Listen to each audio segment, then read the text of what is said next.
രമേശ് ഉണ്ടാകും ചെന്നിത്തല എന്ന തത്സമയം കാര്യവും റിപ്പോർട്ടറിനൊപ്പം കൃത്യവും ചേരുകയാണ്. വ്യക്തവുമാണ്. ശ്രീ രമേശ് അതുകൊണ്ട് ചെന്നിത്തല തന്നെ കേജ്രിവാളിന് ഇടക്കാല ജാമ്യം നൽകിക്കൊണ്ട് വളരെ പ്രധാനപ്പെട്ട ചില നിരീക്ഷണങ്ങളാണ് സുപ്രീം കോടതി മുന്നോട്ട് വെച്ചിരിക്കുന്നത്.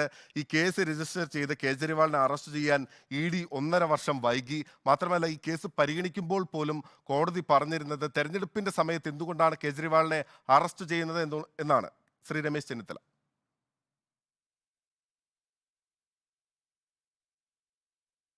1.5 വർഷം മുമ്പ് കേസ് രജിസ്റ്റർ ചെയ്തിട്ടും തെരഞ്ഞെടുപ്പ് സമയം വരെ കാത്തിരുന്നത് തെരഞ്ഞെടുപ്പിൽ രാഷ്ട്രീയ ലാഭം ഉണ്ടാക്കാൻ വേണ്ടിയായിരുന്നു. തന്നെയുമൊരു മാപ്പുസാക്ഷിയുടെ മൊഴിയുടെ അടിസ്ഥാനത്തിലാണ് കേസെടുത്തത്. അതിന്റെ അടിസ്ഥാനത്തിൽ ഈ കേസ് ഇപ്പോൾ അദ്ദേഹത്തെ ജയിലിൽ അടച്ചു.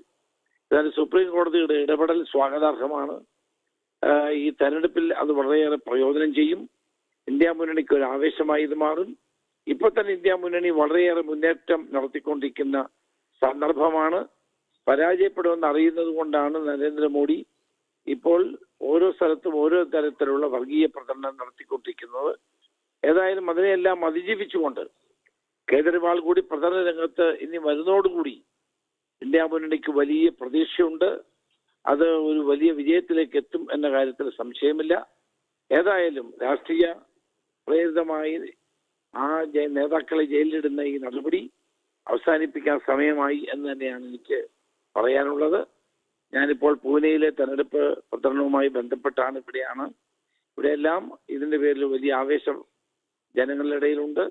അത് ഇനിയുള്ള ദിവസങ്ങളിൽ തെരഞ്ഞെടുപ്പിലും പ്രതിഫലിക്കും എന്ന കാര്യത്തിൽ സംശയമില്ല. ഓക്കെ, വളരെ നന്ദി ശ്രീ രമേശ് ചെന്നിത്തല.